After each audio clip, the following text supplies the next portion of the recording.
یہودی ایسی قوم ہے کہ جو ہمیشہ سے دنیا کے اندر امن تباہ کرنے میں اور مسلمانوں پر، نصارہ پر اور دیگر جو قومیں ہیں ان پر ظلم کرنے میں ملوث رہتی ہیں، اور ان کی یہ کوشش رہتی ہے کہ ہر دور کے اندر کوئی نہ کوئی سازش، کوئی نہ کوئی پراپیگنڈا اور کوئی نہ کوئی ایسی باتیں یا ماحول بنتا رہے دنیا کے اندر کہ جس سے نہ صرف امن تباہ ہو بلکہ قوموں کی قومیں جو ہے وہ تباہ ہو جائیں۔ اسی لیے یہ آج کی بات نہیں بلکہ یہ 14 صدیاں سے بھی پہلے کی بات ہے کہ یہودی جنگیں لڑتے آئے ہیں، اللہ تعالیٰ کے احکام کو ٹھکراتے آئے ہیں، اور یہ واحد ایسی قوم ہے کہ جس نے اللہ تعالیٰ معاذ اللہ کہ جس نے اپنے نبیوں کو شہید کیا، اور یہ ایسی قوم ہے کہ جس نے نہ صرف اللہ تعالیٰ کے احکام کو ٹھکرایا بلکہ نافرمانی کی اور رب تعالیٰ سے مقابلہ کرنے کی باتیں کی۔ تو نبی علیہ الصلاۃ والسلام نے بھی ارشاد فرمایا، حضرت عمر بن خطاب ارشاد فرماتے ہیں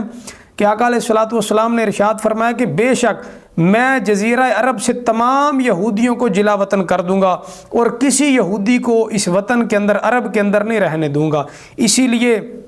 کئی صدیوں کے اندر کئی بادشاہوں نے ان یہودیوں کو جلا وطن کیا، کیونکہ یہ امن کے اندر، ماحول کے اندر اور سلطنت کے اندر ایسا خطرے کا باعث بنتے کہ لوگوں پر ظلم کرتے، لوگوں کا مال ہڑپ کر جاتے۔ تو آج کے دور کے اندر بھی دیکھا جائے یا پچھلی صدی کے اندر دور کے اندر بھی دیکھا جائے تو اسی طرح ہٹلر نے آ کے ان یہودیوں کو ختم کیا اور 80% یہودیوں کو ختم کیا، تھوڑے سے اس نے رہنے دیے۔ اس نے کہا یہ میں یہودی اس لیے چھوڑ کر جا رہا ہوں تاکہ میرے بعد آنے والے جو لوگ ہیں وہ یہ دیکھ سکے کہ میں نے ان کو کیوں مارا تھا۔ اب یہودیوں کو اگر دیکھا جائے، اگر کوئی بھی انسان دنیا کے اندر کسی چیز میں اندر ملوث ہو یا غلط کام کے اندر پکڑا جائے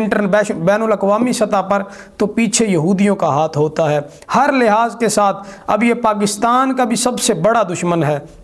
تو ہمیں ان یہودیوں کی نہ صرف مخالفت کرنی چاہیے ہر محاذ پر، ہر جگہ پر، بلکہ جہاں پر ہو سکے، جہاں تک ہو سکے، اگر بے بس بھی ہو جائیں تو پھر بھی ان کی مخالفت کرنا نہ چھوڑے، کیونکہ یہ وہ قوم ہے کہ جس نے نہ صرف نبیوں کو شہید کیا اور اللہ تعالیٰ کی ذات کو للکارا۔ اللہ تعالیٰ نے قرآن پاک میں ارشاد فرمایا کہ یا ایھا الذین آمنوا لا تتخذوا الیہود والنصارى اولیاء، کہ محبوب اے ایمان والو،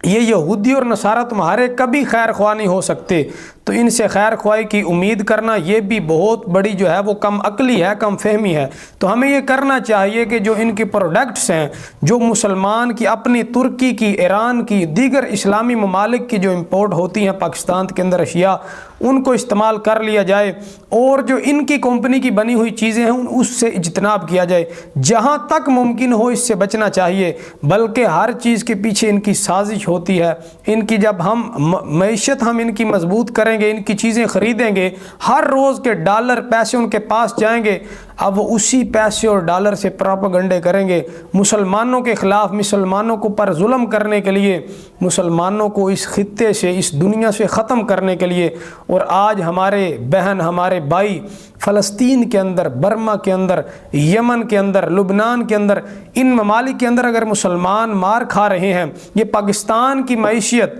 اگر یہ جو ہے وہ ڈگمگاتی ہوئی معیشت پاکستان کی، ان کے پیچھے بھی ان یہودی لابیوں کا ہاتھ ہے، اور اس میں کچھ کردار ہم عوام کا بھی ہے کہ ہم اپنی اشیاء خریدتے نہیں۔ ہمارا سارا پیسہ اگر باہر کی چیز خریدیں گے تو یہ پیسہ باہر جائے گا، ادھر یہ پیسہ نہیں رہے گا۔ اگر اپنے پاکستان کی چیز خریدیں گے تو یہ پیسہ پاکستان کے اندر رہے گا، کرنسی مضبوط ہوگی، مہنگائی بھی کم ہوگی۔ لیکن اگر ہم جو ہے وہ باہر کی چیز خریدیں گے، ان یہودیوں کی مصنوعات، ضرورت کے علاوہ، اگر ضرورت بھی نہیں، مجبوری بھی نہیں، کوئی مسئلہ بھی نہیں، ویسے ہی خریدتے ہیں ذوق کے ساتھ، شوق کے ساتھ، تو پھر اس کا نقصان کیا ہوگا؟ ایک انسان کے خریدنے کی وجہ سے پورے پاکستانی نہیں بلکہ پورے دنیا کے جو اسلامی ممالک اور مسلمان رہنے بسنے والے ہیں شہروں کے اندر، ملکوں کے اندر، ان کو اس چیز کا نقصان پہنچے گا اور وہ بھی اس کی سزا جو ہے وہ بھگتیں گے۔ اس لیے ہمیں اجتناب کرنا چاہیے